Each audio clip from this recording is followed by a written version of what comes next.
Welcome back to the Elevate Your Best podcast. My name is Michael Danklefs. And my name is Bruno Martins. And today we are going to talk about building a resourceful business. That's a very interesting topic for me, Michael. And very current to this moment as well. Yes. So I know that we had an opportunity last week to talk about the idea of growing a business and some of the challenges that come with that, and the frustration that comes in partnership as well. So I definitely want to follow up with that idea and kind of the challenges that come with running a business. I've been running my business now for a little while, and small businesses, especially as a solopreneur, for me, it's been a struggle, and it's a matter of learning the right ways to run your business. So I'm curious for you, where have you run into this recently? I'm opening the business of a burger shop, which is actually, let me update everybody. Hello. Partnering with a friend that has a head shop, which sells reduction damage for smokers. He has a nice audience here. He has a nice presence on Instagram, more than 10,000 followers. People engage with his brand and things like that. People are enthusiastic, and he has a nice presence in the local community. So we were putting together some plans to organize a subscription package for his products, because it is a very recurrent business. And we were always talking about that. He was always like, hey, I'm going to do this. And he never took action. When I'm talking about my business ideas, Michael, some people, they get to me and they say, you should not talk about this because people will steal your ideas. People don't take actions for our own plans. We don't take actions for our own plans. And he also didn't take action. We will not take actions to the plans of others. We usually won't. Some might, but we usually won't. But he never took action. So now we decided to partner and also bring a burger shop to this. Why to bring a burger shop? Might look nonsense, Michael, but it is revenue diversification. Because if we have a business, one of the biggest mistakes I understood in my observations of people to leverage a business from small to big is that it just has an income stream.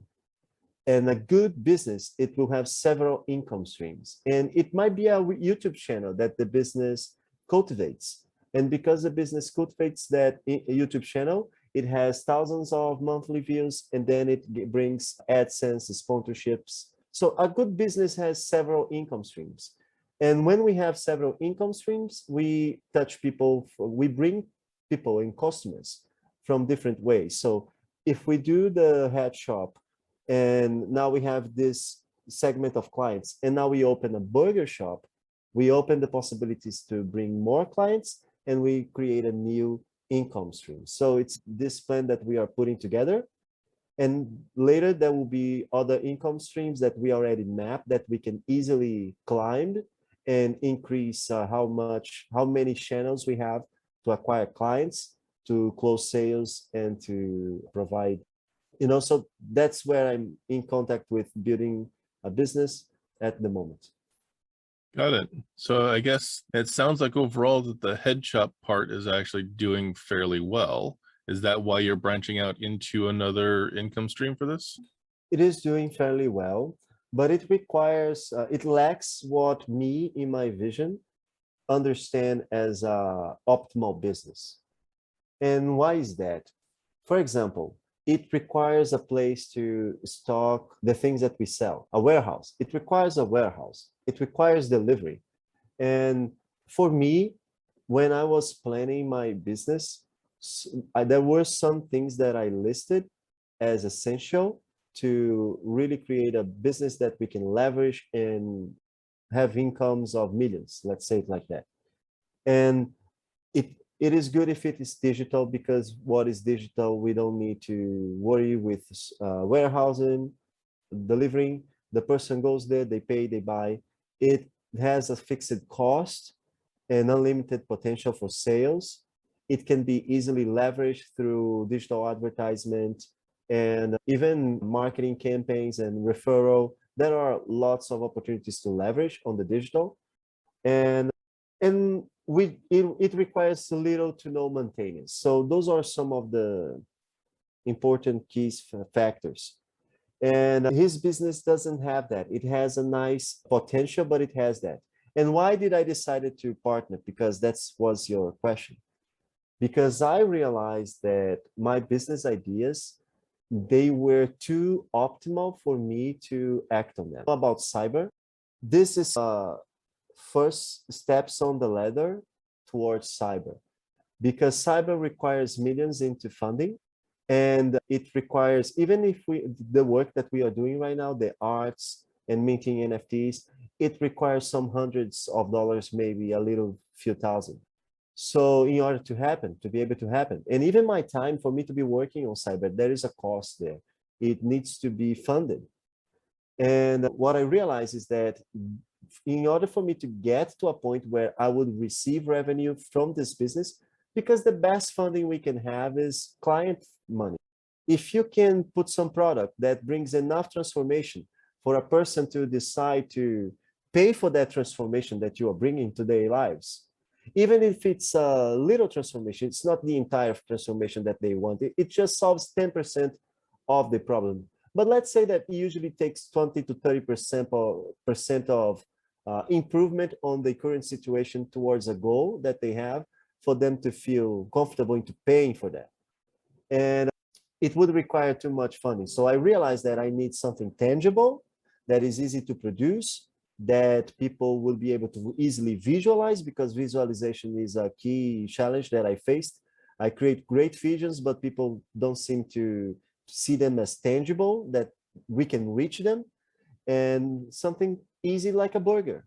And now I'll have another income stream that can further fund cyber. And I'll be branching that into several streams that I already have planned. And those streams together, 1 year, 2 years from now, they will be providing enough money for me to have a team working on cyber. That's why I partnered with him. Got it. So I'm torn here, because obviously, just like with financial tools, as well as with health and fitness, that there's so many different strategies that can work here. It sounds like you are going wide without going deep yet. So as a small business owner, do you have the bandwidth to actually go as wide as you are and still stay organized in order to deliver on all the products and the transformation and the deliverables to clients, where they are investing in themselves and in you at the same time? And that's a very interesting question, Michael, because it's something that I am learning how to deal with. And one tool that has allowed this to be possible is definitely Notion. Before Notion, I was like a bunch of ideas, and I was spread too thin, because I didn't have the skills to organize all this by myself without the aid of a tool. So that's something that I would recommend to anybody that is watching this and hearing this conversation right now. Get to know the tools that are available to us. There are management tools, project management, financial management. I'm talking with my business partner right now. We are doing our financial management. It's actually up to date. But in the beginning, I was having a little bit of challenge to understand his system. And as a designer, I could identify that it was not a good system. The interface was not good. For example, let's say that I wish to create an expense, then there is a 4-step process that I need to go.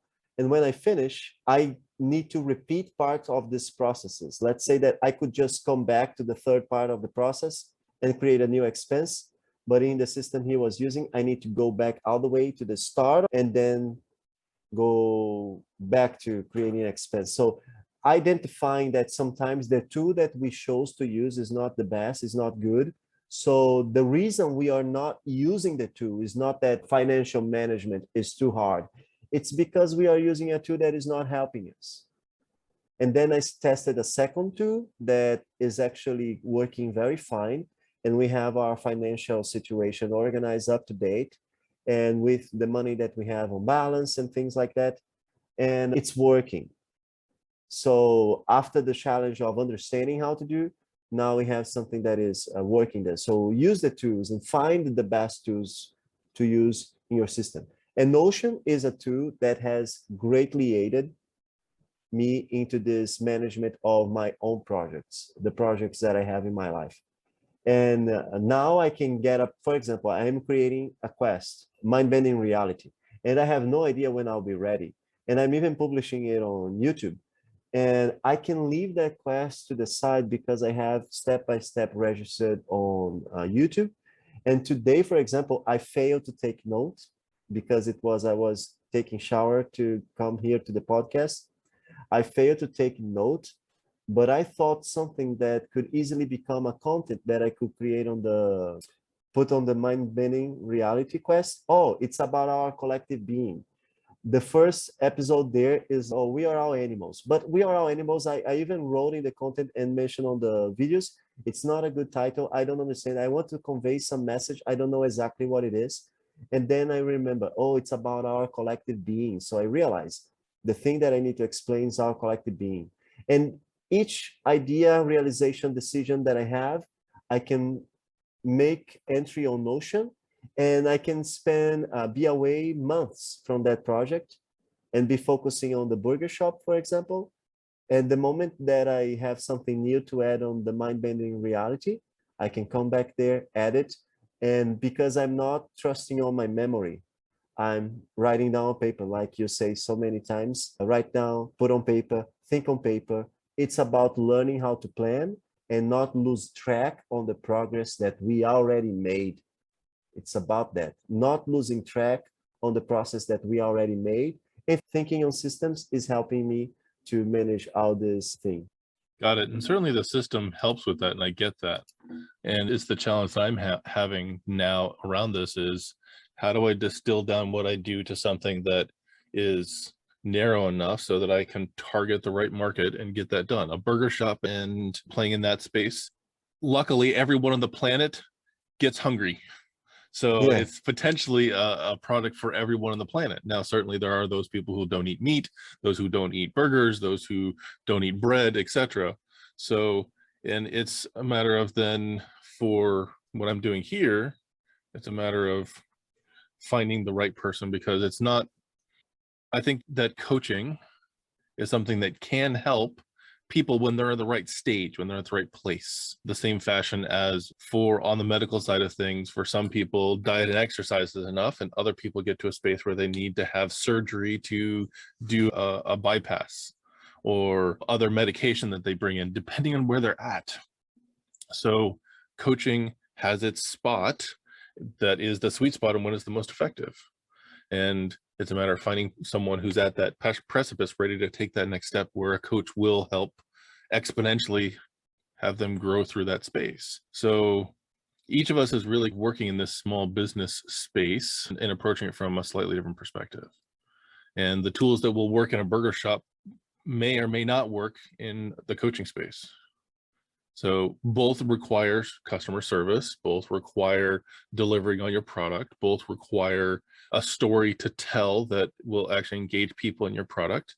Those kind of generality things are certainly there. So does getting organized around what you're looking to create. Really figuring out what your process is that you're building out for people is also extremely important around this. And then it's finding the right solution for the problems that you come up against. Like for the burger shop, doing as efficiently as possible to make the burgers at the lowest amount of cost to keep the quality high is really important, because you are talking volume. So you want to make sure that you have good workers in there who are producing and cooking the food, that you actually keep in this space cleanly and safe for the people who are eating. All those are things that on a burger shop you'd have to take into account. In coaching, not so much. It's not about efficiency, it's about transformation. When we're talking about coaching, it's helping someone get around, over, through, or dissolve the barrier that's in front of them, so they can take that next leap in their life. That isn't necessarily something you could be focusing on at a burger shop. So building, and so then the conversation we're really looking at is, what are those resources that are going to be right for you, where you are at on your journey? You know, if you are a intrapreneur, is one of the terms that I've heard recently as well. The person who has an entrepreneurial mindset, but is working inside of a company. And how do you cultivate that? A different set of resources than someone who's working as a solo entrepreneur, but there's still these foundational pieces. So what would you say was the biggest roadblock for you as you're coming up against growing this to the next phase, other than that you are looking at multiple channels? Sorry, Michael, I just took a note here. I failed to connect something between the start and the end of your question. So all of us have various resources that we need in order to move our business forward.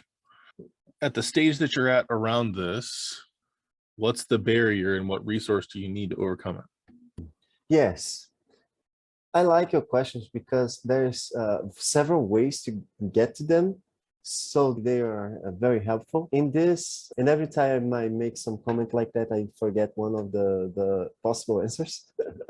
But there are two ways I can see this question. First of them is like the challenges that we are facing right now. This is my situation, my experience, which is nice. And I also, as someone that has studied that, I could talk about the basic resources that every business needs. Because every business, there are some resources that every business require, and they are common to a burger shop as they are common to a coaching business. So let's talk about the challenges that we face right now. The biggest challenge that I am facing right now in the burger shop is time. The things are dragging and they are not moving as forward as we wanted. It's a lack of being resourceful because everything that we need to put the business forward is a resource. The business, for example, it is compromising itself to deliver good quality burgers. Michael say, I need to have a responsibility, consider the cost, see my profit margins, and make the operation be profitable. Remember that the market, it is like game theory. In the game theory, they analyze games as infinite games and finite games. We can link this in the description for you to take a look on Simon Sinek himself that wrote a book called The Infinite Game, talking about it.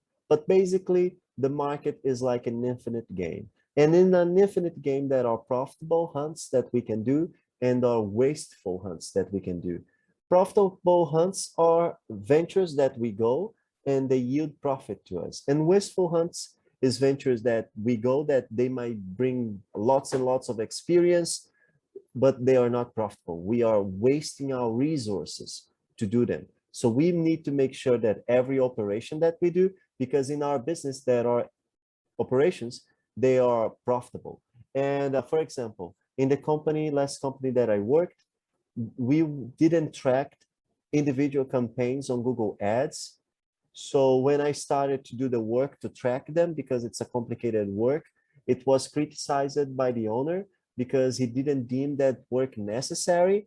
He even expressed that it was like I was looking to the company as a table and like trying to clean up the dust that was there as it were not necessary, looking too close into something and try to clean it. And then when I finally tracked all the campaigns individually, the campaign that we thought was the best campaign, Michael, actually we were paying around I believe that we were paying $500. I don't remember. The lifetime costume earnings from the costume was 1,900 reais, which is around some $350. And I believe that the return, that what we were paying to make those sales were, I don't remember if the total was $500 more expensive. What we were paying in total was $500, or it was $500 more than what we gained. So we were paying to make the sales. So we need to see some of the ventures that the company has are wasteful. And some products that we launch, we might be paying, like I might be pricing a burger so poorly that I'm paying to sell that burger. Every time I say sell the burger, I pay to it. So the challenge that we have right now is more related to speeding up things that are dragging down. And this is bringing waste because time is passing by that we are not making money and bills are coming closer. But that's okay. We already made a plan. It's because we have a challenge also getting people to work. The guy from painting, yesterday he go there twice. He went there twice to say that he was going there to work, and he didn't show up to work. So we spent an entire day waiting this guy, and he didn't show up. So this is the biggest challenge. Do you have any observations to do before I speak about the resources that I believe are intrinsic to every? I think so. You covered a fair amount of some of the pieces that make sense. So I'm actually glad that you stated where you're at, because that I think is more relevant to the people who are listening to this. Is yes, we can make generalities, but as I said, each business actually requires different things. So I do want to go a little bit in on the coaching side of things. The person who's generally delivering a lot of that is actually me, because there isn't a big team around that. It is actually working with you here with the podcast, as well as some of the articles that we're publishing, but a fair amount of the work is actually on my side. I can't delegate personal growth in order to actually bring better value to my customers. That's not something I can outsource. So there is a fair amount of investment here of time and energy. And I know that's necessary. And in the way that I want to do business is actually on a person-to-person basis.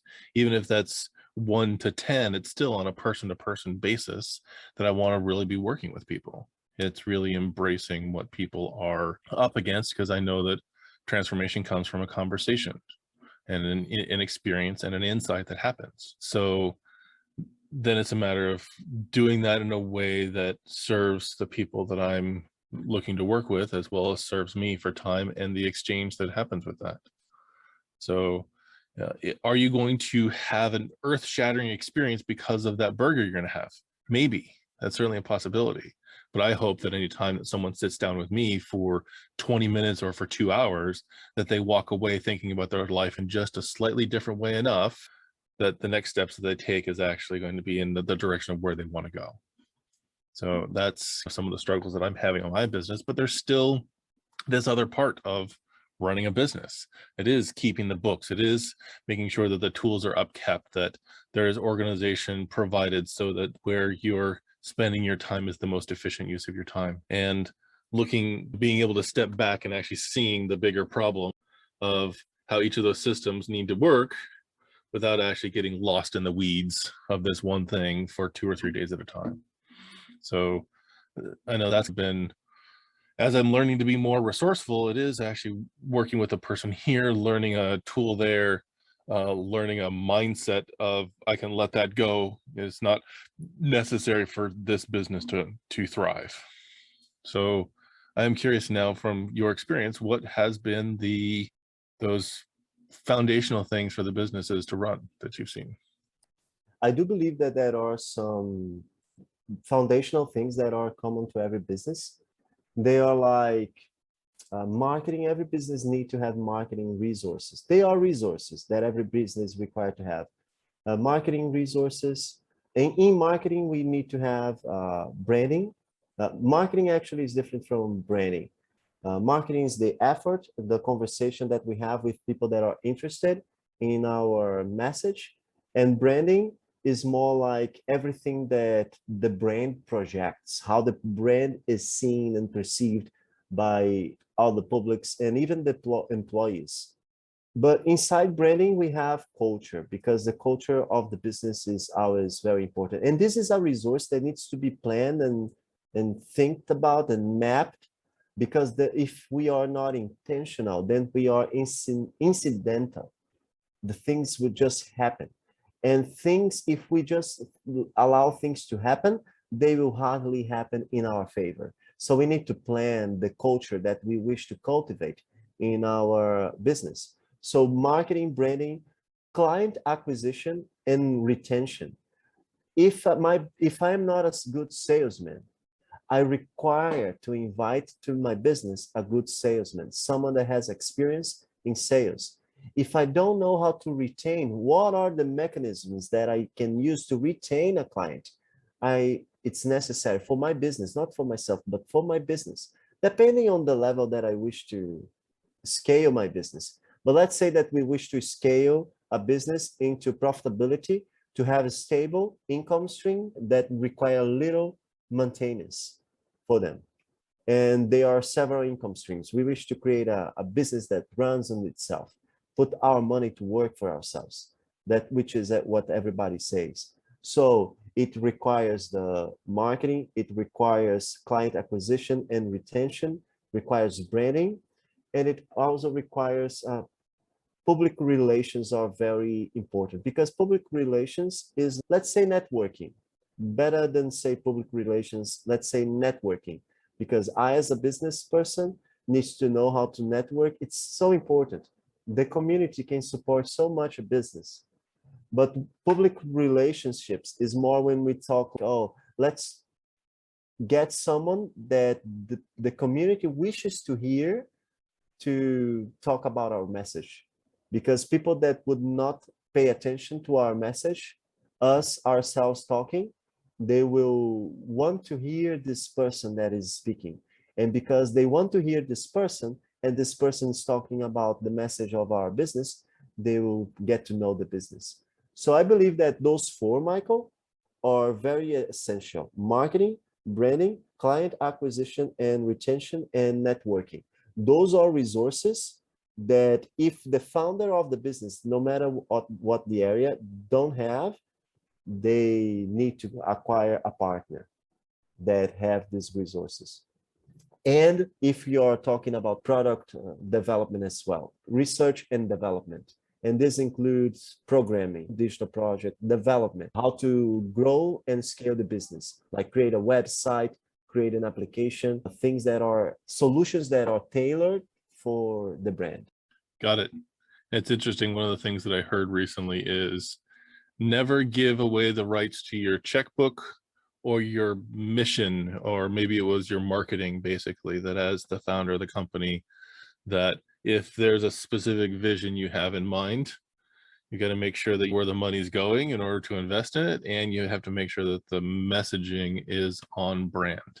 Yes, you can certainly work with a team to get there, but final say really needs to come from the one who's holding the vision. And I know that you and I have had those conversations, because there's a particular way in which I want Elevate Your Best to interact with the world. And coming to an understanding of that has really helped me know what the brand is. Let me ask you something, Michael, if it's a good time. I would like to ask you, what are the challenges that you usually see in people that are starting businesses and things like that? What gets on the way for them to create this business and have this result that you have observed?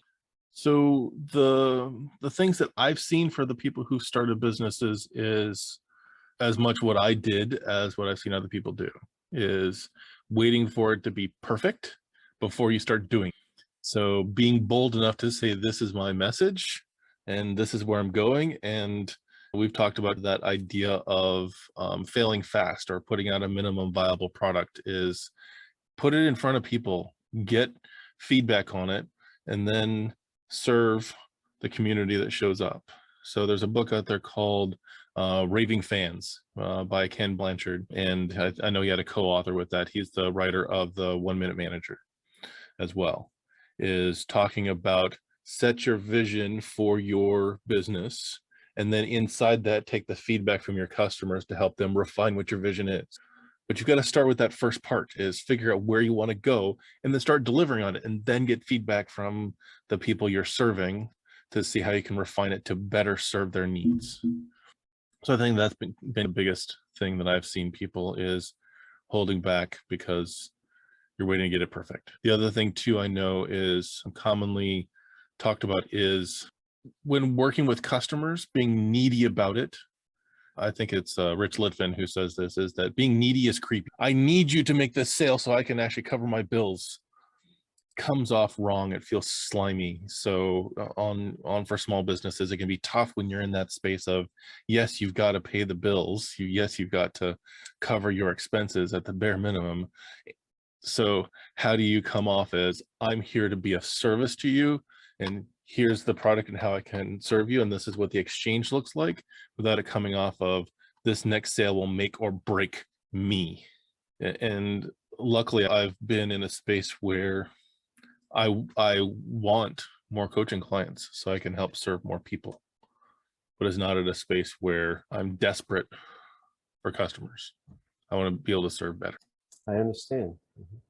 It's interesting that you mentioned not waiting to be perfect, because one of the advices we received from a local business owner that has some history and success here was that he got there to the business point that we have.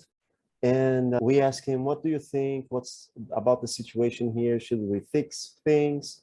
You know, and he was like, see what exactly you need to do in order to be working, like exactly what we were doing, creating a plan, but getting started before we think that we are ready. Because if we waited for things to get perfect the way we wanted to start, we would never start. That's what he said, which is exactly what you said.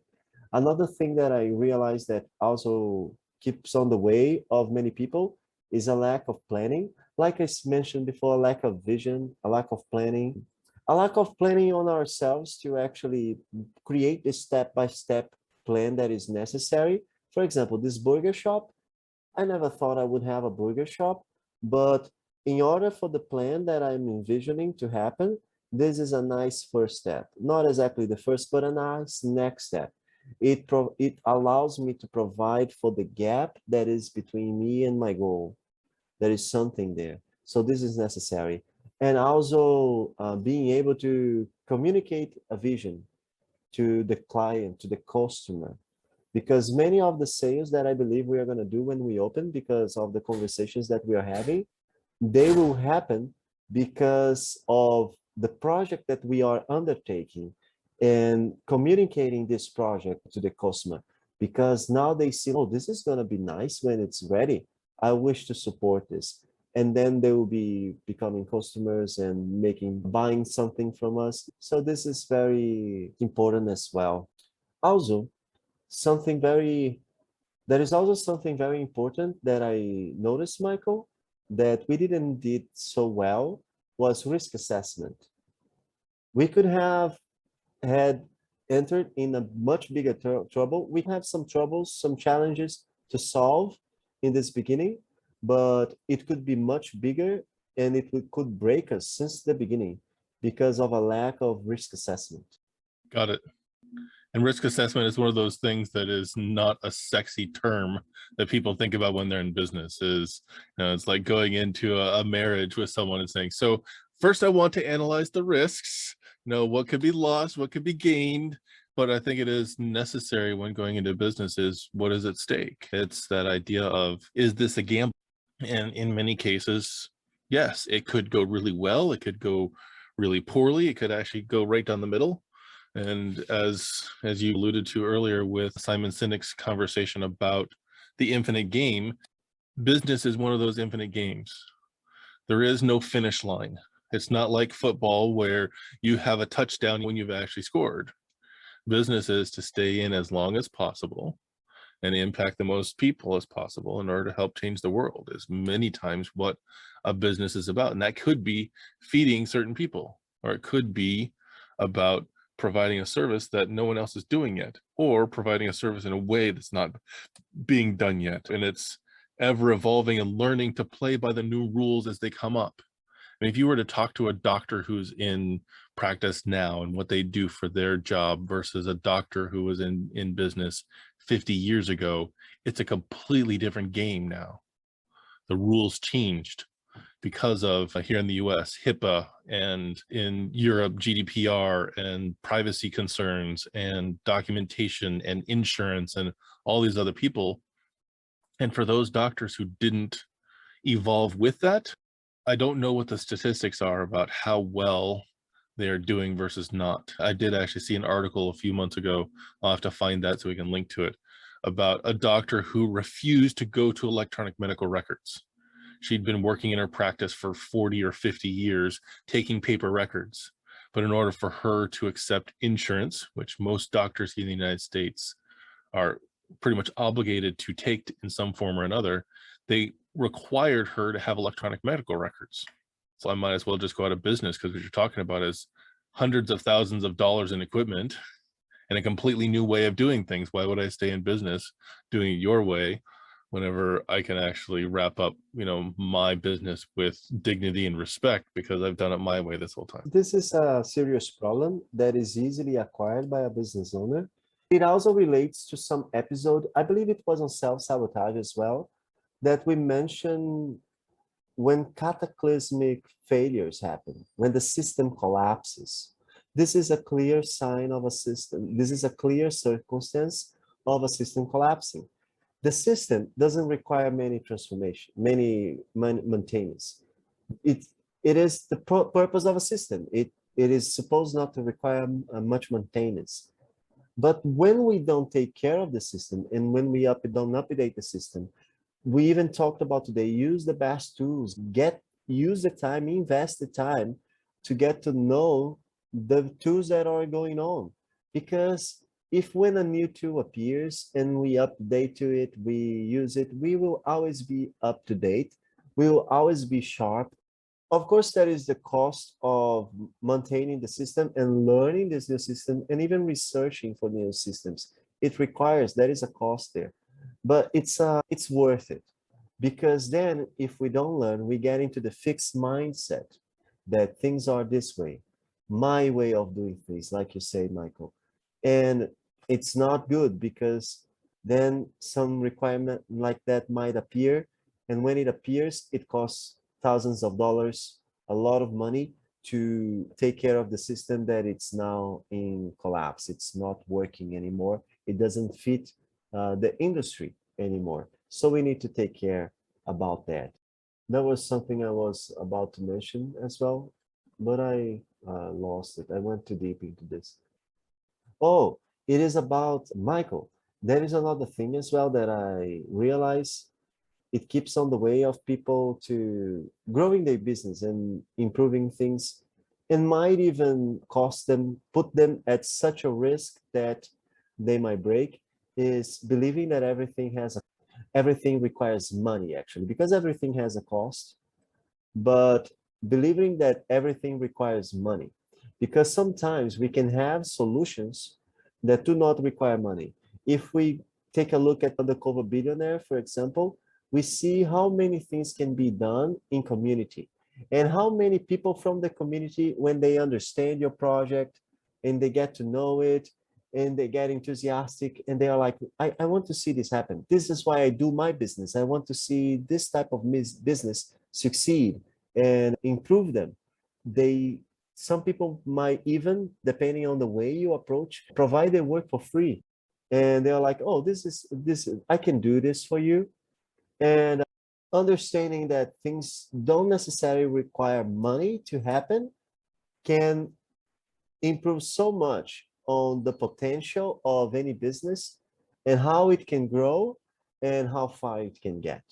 I can appreciate the idea that we need to be willing to evolve into what is going to best serve our clients. The biggest challenge for especially niche markets is how much are you evolving to meet your clients' needs, and how much are you being pulled in a different direction than what you can best serve. As an example, for this woman who's been doing paper records, who lost her license, she's been doing it this way for 50 years or more, or a very long time. I don't want to give a name of how long she's been doing it.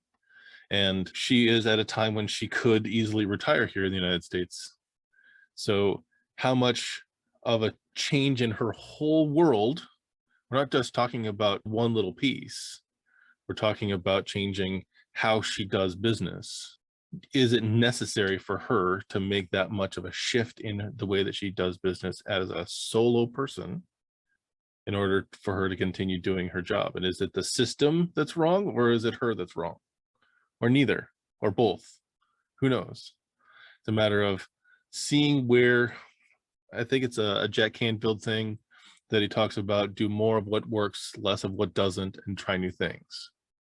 Each of those is necessary. We need to evolve into the next best version of ourselves. But when the stakes are really high, and it's, as an example, for me, working in the construct of Elevate Your Best, there are some things that I will not work on, or I will not work with. I will not go down that path. It's not on my path. It may be the most efficient for someone else. It may serve in some direction, but that's a standard that I'm going to set. Is I'm not going to go beyond this. I'm not going to go into this because that's not the area where I'm going to be able to bring the most value. So in doing so, I am choosing not to go down that path. And in most cases, I'm going to say I'm going to be okay with that, because then I know that I'm doing this on my own steam. I'm doing this with guidance and feedback and mentorship around how to get there. At the same time, I'm setting myself my own, preparing for my next step, committing to the steps I'm going to take, being held accountable for it, and then celebrating either the wins or the lessons that are gained from it. So I don't want to place a blanket statement of evolve or die, because I don't think I'm in a place where I can actually dictate that to people. It's a matter of finding the right rhythm that's going to allow you to grow in the direction you want to head. This really is about me being that life vision outfitter. Where do you want to go? And then let's find the path in order to get there. Not me telling anybody about where they need to go, or in many cases, how to get there either. It's a matter of us discovering those things together. So that's a place that I like to play, but it does require doing some of that legwork and being willing to do those hard things, those difficult, those challenging things in order to get there. That's where I stand with a lot of this. What are the things, Michael, that you decided, for example, some of the things most obvious that come to your mind, just for us to understand you better and exemplify a little bit more for the audience? What are the things that you decided not to do in your business? One key thing is that I know that in marketing these days, it has a tendency to be hugely on the social media side of things. And I am not going to ever be on Facebook. It's just not going to happen. Instagram, I'm also not going to be investing time there. And I'm okay with that. Those are things that it's a community I'm not in. So I would actually feel inauthentic by going out and marketing those spaces. I'm more likely to talk with people in the communities that I'm in. If that's in Mind Valley or Lifebook or on LinkedIn, those are the spaces that I play because I'm engaged there. I don't feel like being engaged in a community I'm not a part of. That seems predatory to me. And one of the things that I'm actually working against in my own personal practices and part of my personal mission is let's do this so we're serving, not being a predator. So a couple of other things too is that as much as possible, I want to do much of my coaching in person if I can. Ideally, like the next phase of where I want to go is not only in person, but out in nature, up on the side of a mountain or out by a lake or on the beach, where it is the natural surroundings that's part of this. That's a goal that I'm going towards. And others may be saying, nope, not interested. But for me, that's actually a place that I'm driving towards. I'm still doing this, doing coaching via Zoom or via phone call as well. So it's not something that I've outright said no to, but I can see that there's a much higher value when people physically show up to a place. Also, at this point, I'm not going to work with kids, and I'm okay with that too. I'm working with adults. That is specifically my focus, because that's where I feel that I can bring the most value. So some of those things, it's a matter of determining with the resources and knowledge and ability and skills and strengths that I have, where am I going to provide the most value? So I'm specifically looking at those with a masculine approach between about 28 to about 55, approximately, people who are shifting areas of their life where they may be overwhelmed by all the choices that they have, and they don't have any sort of system or a framework or a tool to help them refine down what their next steps are, which means that those people who are coming from a more feminine approach, that's not a place that I'm going to be playing in. And I'm making that as a conscious choice. It's where I feel like I can provide the most impact. Doesn't mean that I lack compassion or that I lack the ability to go there. It's that I'm focusing more from a masculine approach. So those are some of the things for Elevate Your Best on how I'm making some of this or that sort of answer. It seems to me that this is very much related to your branding and your culture. I don't work with kids. I want to work with adults. I'm working with a more masculine thing. This is branding. And in the culture, so I don't do marketing on Instagram. Like we're not there, branding as well. But I know that you don't like marketing automations and things like that. This is like culture. Oh, our culture is not that. We have a more personal approach where we talk with the people that get in contact with us. We engage in through meaningful conversations, and we see if that person's really someone that fits into the profile, the audience that we wish to work with. It's pretty much culture. That's very interesting to have this idea, because some people, they don't have this idea. They have a business and they don't know what exactly is the problem. Another thing that is very important, Michael, in a business, which is related to culture, is a mission statement, a vision statement, values. Like when we know our mission, what is our mission? Our mission is when we are talking about what we do on a daily basis. What is the service that we provide? That's our mission. Every day, I look to qualify people for better opportunities. Every day, Michael looks to shed light into the dark corners, help people see things that they don't want to deal with and deal with it. And my vision is to create a world without segregation. And the vision might be utopic and unreal, unreachable, because it's inspiring. And then we see how we get there. The closer we get there, remember that sometimes the solution that we have as a company to provide to the market doesn't solve 100% of the problem. It helps a little bit. It's a tool that helps a little bit. This is very important. And values as well. The values and the culture. These are things that we need to, they help us into having success. They help us into talking with our clients, with our marketing. I didn't mention, but something useful when I was talking about marketing is to say there is a difference between marketing and advertisement. Advertisement is the message that we send as loud as we can to reach as many people as we can. It's a short message. It's to call attention, and it's focused on reach. And marketing is the conversation that we have. See, one is a message, another is a conversation. It's a both-way streets that we have with the person that is interested in the message that we broadcasted. So it might be on our website, more detail. And usually the marketing conversation, it is discovered alongside the buyer's journey, which is something that every business have. Like the buyer's journey to buy a burger is one thing. The buyer's journey to buy coaching services is another thing. And this buyer journey is usually understood through conversations. Like in the burger shop, when I first was looking for how do I explain to people what we are doing, cost and everything. So I did a research with some 20 people, myself, they're talking, and I already knew what I wanted to, the message that I wanted to convey. And I was looking for the questions that was repeating. And of course, some questions repeated themselves. So I took note on those questions. And then I created an online research that some 55 people answered, because now I already knew what was the questions that people were repeating in that path, because they are all going through the buyer journey. So you go engaging yourself with the clients as they go through the buyer journey, and you pay attention, we pay attention to what are the challenges, what is hard for them to decide in the buyer journey, what are the questions that they usually make ourselves in order to, and they need answers in order to progress in this journey. And when we map that, then we create a system that takes them into the journey with ease. Yes. So those are interesting things to know when we are starting. Got it.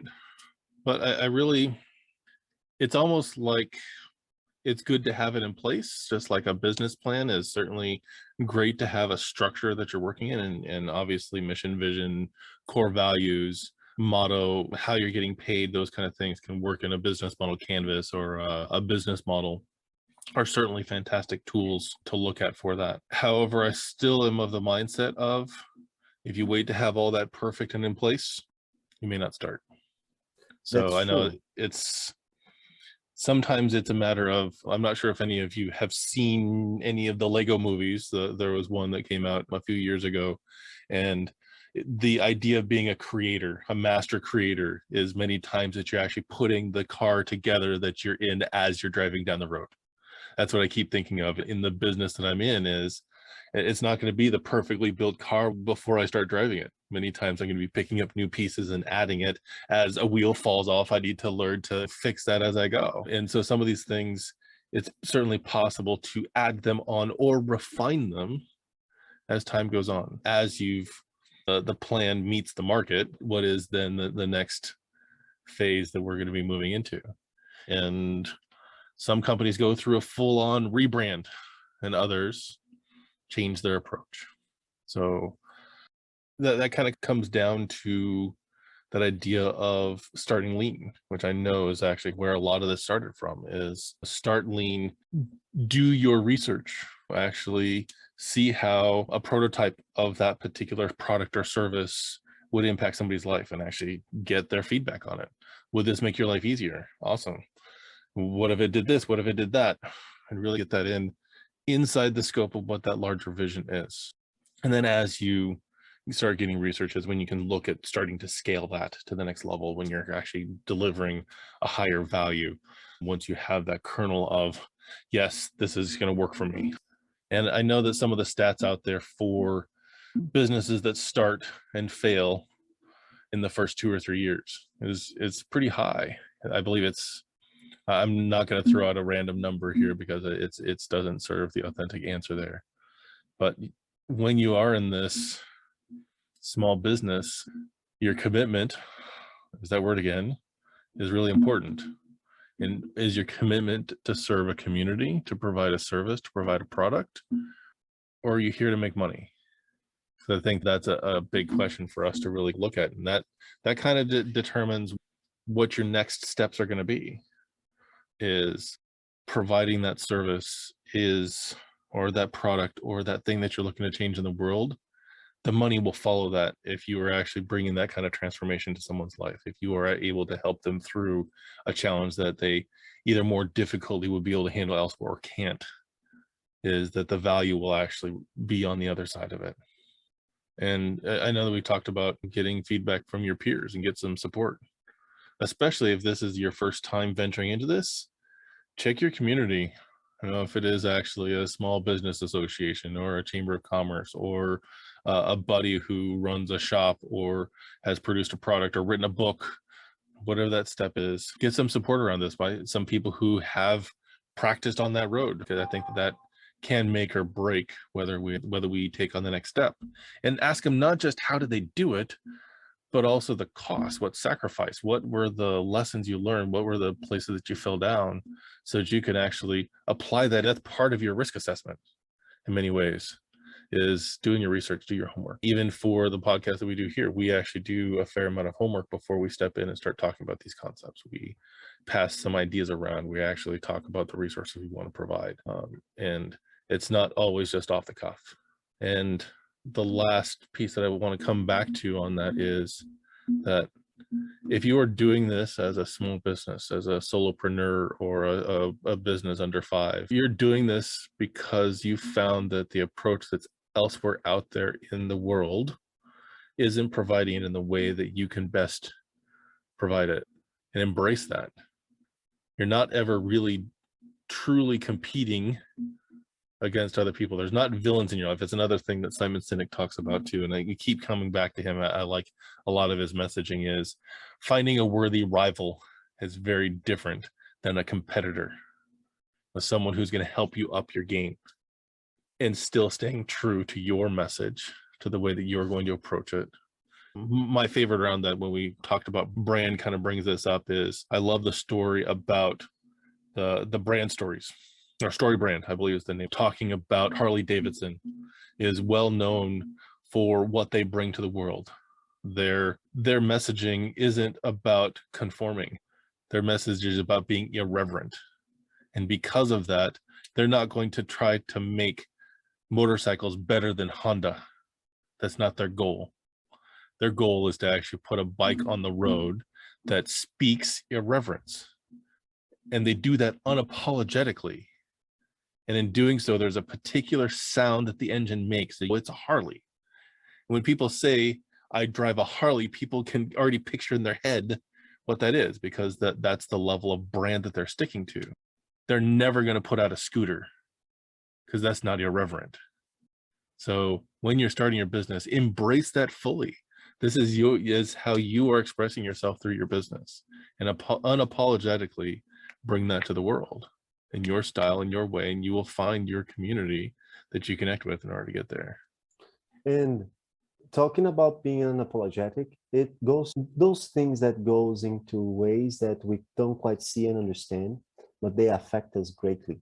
For example, I was dealing with some challenges of the business, and I had already asked for help for a few friends, and I was talking there, oh, we need to ask for help to the community, the people that have businesses around us, and see how they can help us. I was talking something about that, making some sort of plan. And then one of the friends that were there, he was like talking to another friend. He was directing himself to another friend, but we are talking in group. He was like, Bruno doesn't have shame of living. Because I was saying, oh, someone asked something, and I was like, dude, I want to know to grow my business. That's what I want to know. I want to know how we can improve the business, grow the business. That's what I want to build. Like something that I don't remember exactly what was commented. And then this person say, Bruno doesn't have shame of living, of life. He doesn't have shame of life. And I understood like he needs something and he's not afraid to be vulnerable, because life is hard, life is challenging. And some people, they are ashamed to show that they are vulnerable, that they need help, that they need support, that they are requiring something, or that they are feeling sad at the moment. They might be crying and something might be wrong. And then we want to put on that cover and say to the world that everything's okay because we are ashamed of our reality. Be unapologetically. And also be, I was going to say entitled, but entitled is not the word. It's actually be, feel worthy of success. We deserve to have success. We deserve to move forward in life. We deserve to have everything that we require to feel fulfilled. Life is an opportunity for us as the universe to experience itself. And we are conscious, we are aware, we understand what's going on around us. So in this consciousness, we can look for fulfillment, we can look for pleasure, we can look to improve not only ourselves, but the whole entirety of where we have, wherever our influence reaches, we can improve circumstances and situations. So let's do that. Let's be worthy of the best, because sometimes we think that we deserve less. And because we deserve less, we content ourselves with less. Be unapologetically. Want good things for ourselves.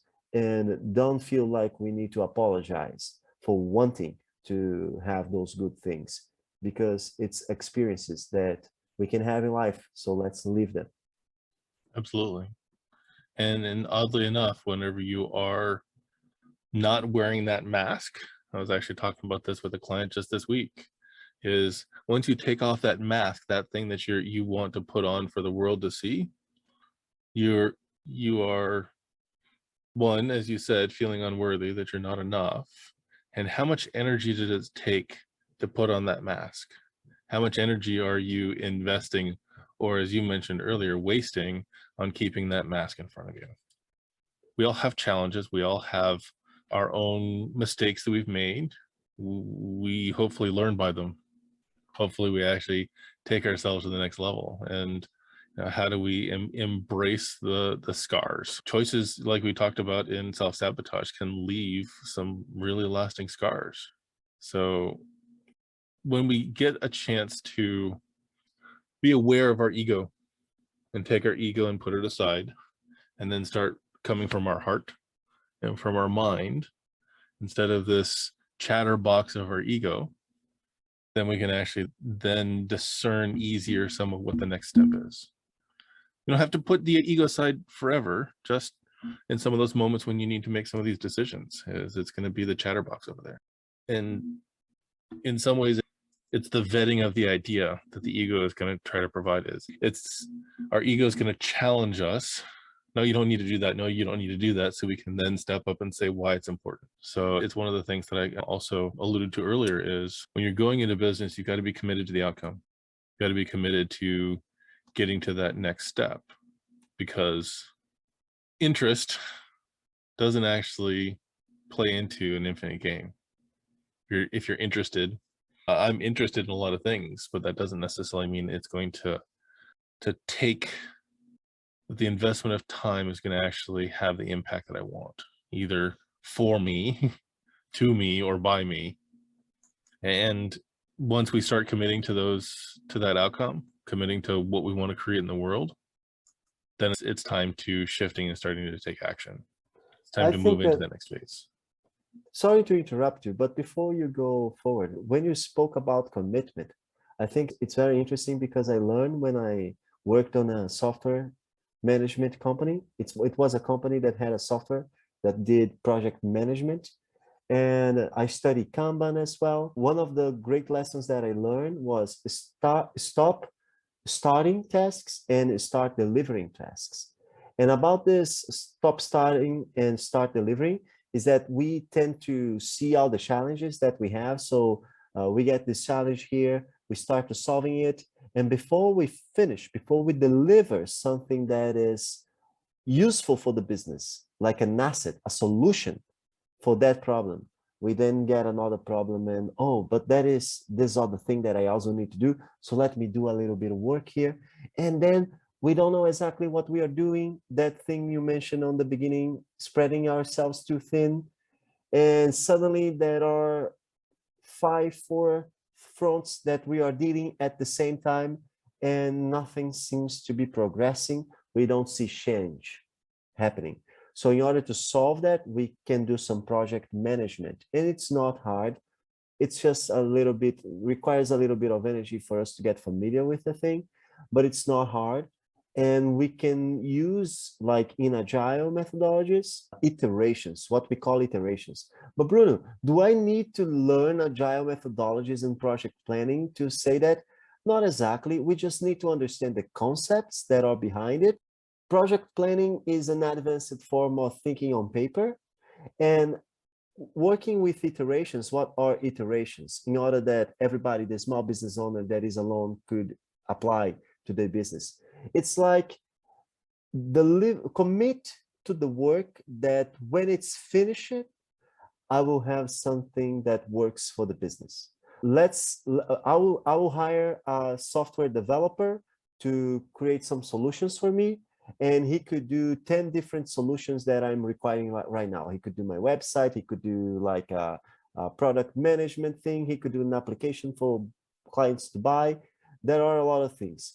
I get to work with this person creating iterations, like first create a website for me with a homepage and a blog, because now I'll have a homepage and a blog, and I can pay for that at the moment. The next iteration that you do for me is to add to this website a marketplace, like a shop, a store there, and a contact. Work on things that when they can be finished in like a month, 2 months, you have a goal, and when they are finished, commit to the outcome. That's what I want to say. Commit to the outcome. Working on iterations phrased in a way that is useful for the small business owner that is working alone is commit to outcomes. Plan little outcomes that work as assets to your business, like a website or something like that, and then commit to that outcome. And just to start a new task, when that little outcome is already going, you don't need to worry to come back to it anymore. Absolutely. And it's good to have those as milestones. Like you said, is some of this committing to an outcome is figuring out where you want to go. In iterations then is the steps that you're going to get there. So if I actually want to create a fantastic website, I would even break it down smaller than that on the iterations. Is to create a website and a blog. That's actually 2 pieces. I would actually say a landing page, that home page first. Put up the coming soon. That's your first iteration. And maybe a blurb and an image on there is get that in place. Celebrate that you got that done. You now have a presence on the web. You've got a domain and you've got web hosting, and that part is done. Because even those pieces by themselves, short words, but not necessarily as quick to address on that. And then you start iterating from there. The iteration is then taking the next step that's going to take it closer to the goal. It's like breaking down, if you use a maps app, each one of those turns is an iteration to go from here to there. And many times we can actually, like I drove here in New Hampshire down to Georgia and back. I drove down the coast and drove back. Part of that journey was driving a really long time on one highway. So that was one outcome, one goal, one direction. And we could just keep driving and driving. That was the larger outcome, is we wanted to go from there to here. We still had to stop for gas. We still had to stop to get food. We still needed to stretch our legs. That is some of the iterations to get there. And planning where those stops are really helps you get closer to that goal. So that's really that whole idea of iterations. Now, there's this part about iteration that I guess I'm going to play the devil's advocate to my own stuff here, just because that is what comes to mind right now. Is, as an example, the software of Microsoft Excel. Does it have anywhere it can iterate to? Is it already fully formed? Is there any new features? Is there new things that they can do? I know, at least for me, I probably use about 5% of any spreadsheet software that I use. Do we need to tweak and change and iterate that concept, that structure, that mindset around it to get better? Or is it fully formed and done the way it is? And it's now time to take things from a different approach. So iteration is really important as you're lifting off, is taking those small little steps. And at some point, it's okay to say, this website is done for now. So that's what that outcome is. This is done, it's packaged, it's delivered, it's out the door. So as you said, we can then move on and look at the next part of what our business is going to be about. And each of those, though, requires us not just defining what the iteration is, not just knowing what the step is, but also taking action towards it. Really taking the steps, doing the work, the research, the follow-up, whatever that takes. That consistent action is what's going to get us there. I can't set a plan in place and then put it on the shelf. Got a really nice plan over there. It's working all fine just by itself. It does really require us to take that action. And then each one of those milestones, as we're taking action to get there, we have to acknowledge how far we've come on each of those. Even if it's the first step, like I said with the website, I've got this coming soon page. Celebrate that. You now have a presence on the internet. And then when you add in a more fully formed out homepage, celebrate that. Okay, now we're going to add a blog. The first blog post being a celebration of, hey, we got a blog, is enough to get there. So this really is the process by which I'm building my business. It reminds me the 4 cornerstones of your coaching practice, which is preparation, commitment, accountability, which is taking consistent action and being accountable with ourselves to what we say that we're going to do, and celebration, which is very nice. I would add something else that can also help a lot, and I would even say that is essential. I wouldn't say put as a foundation, resource of the business, but I would say it's essential to every business, is understanding our buyer journey. Every business has a buyer journey. If I'm selling water, there is a buyer journey there. And the more I understand, imagine the buyer journey like this. It's a script, it's a path, like a programming path. Like when I design a program, it has a path, a line, an interface. If you are a designer, those are not good examples, but because they are easy examples for me, but not for the audience. But an interface, when we create it, we think on the path. We talked about it on the system. They didn't think on the path. They didn't calculate it, that when the person gets too far, it's an end, a dead end zone, and they need to restart the system. So they didn't think about the path.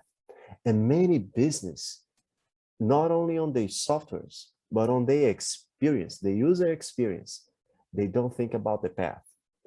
And it's an incredible asset. It's extremely overlooked, but it's worth it. And understanding is power, as we say here on the podcast so many times. If I am selling water on the beach, and there are ways in which people will be triggered to buy the water. There are things that happen that will trigger people to buy water. So if I am aware of all the triggers that take people to buy water, I can easily identify them when they are happening. So I will be able to sell more water. And there are other things like when the person gets to me, there are usually questions that person makes. There are challenges that people have with my product. They need some guidance at some point, understanding the points where people usually need guidance. If we study, if we do research, we will realize that there are usually not many things we need to worry about. There are not many triggers that bring people to us. There are not many channels where we can acquire attention of the audience. There are not many sales offers that we have. It's our limited amount of options. And we can be aware of as many options as we can track. And because we can track all those options, now we can organize the buyer journey in a way that we are positioned as a sage, that we understand what is the solutions of people, the challenge of people that they are experiencing. If I'm coaching somebody like Michael does, and I am coaching online, there will be some questions that repeat themselves, some challenge, some misconceptions that people manifest, and they will repeat. And the more I am aware of that, the more I position myself as a sage, because when the person gets to me with that challenge, I identify, oh, that's the point in the journey that they are at. And now that I know where they are, I also might know where to take them in order to be in a better position. So this is an understanding of the buyer journey. It's something abstract. It's particular to every business. Every single business has a different buyer journey. Some have similar, because if I'm selling burgers here in Brazil, depending on the place, depending on the culture, the economy, there might be a very similar buyer journey there. But if I'm selling burgers and I'm coaching, it's different.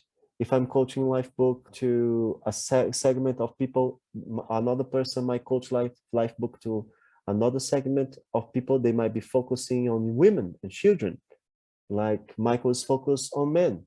So many things in the journey will change. There will be things that will be similar, but particularly it might be completely different. And the taking of the brand on that journey might also be completely different. And there is nothing to learn in order to do this. Like, it's more observing, being in contact with the client and having this registered on paper, this path recorded on paper, recorded, not registered. Yeah. Got it.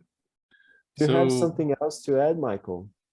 no, I think To the- we've added where we need to go. And I appreciate we're in some ways recording our journey through this process, because the business that I'm growing is still a growing business.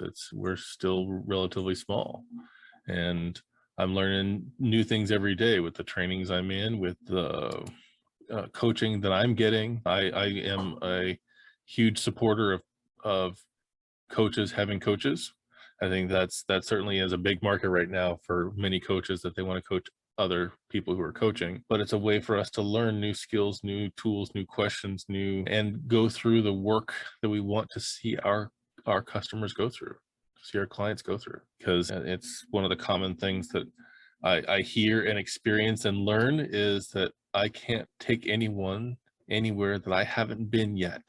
It's one reason why the whole idea of a life vision outfitter is the concepts around my business. Is I really want to be a guide through some rugged terrain that you may not know, because I've actually had a chance to play there and learned some of the pitfalls, and can at least ask the right questions and ensure that you're prepared for that climb, prepared for that next level.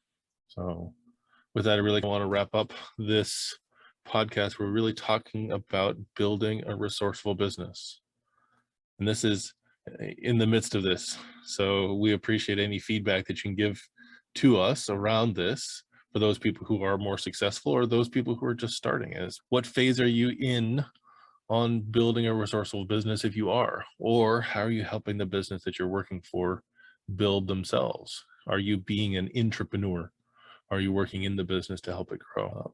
We all have our own path and the lessons we want to bring along this. And my focus, my desire, my hope, my wish is that we can provide even one kernel of truth that can actually help shift your life so that you can elevate your best on an everyday basis. So thank you for joining us. My name is Michael Danklefs of Elevate Your Best. And I'm Bruno Martins, and thank you guys for being here. Don't forget to click the like button and the subscribe button. Support us and in creating this content, and bye-bye. See you all next week.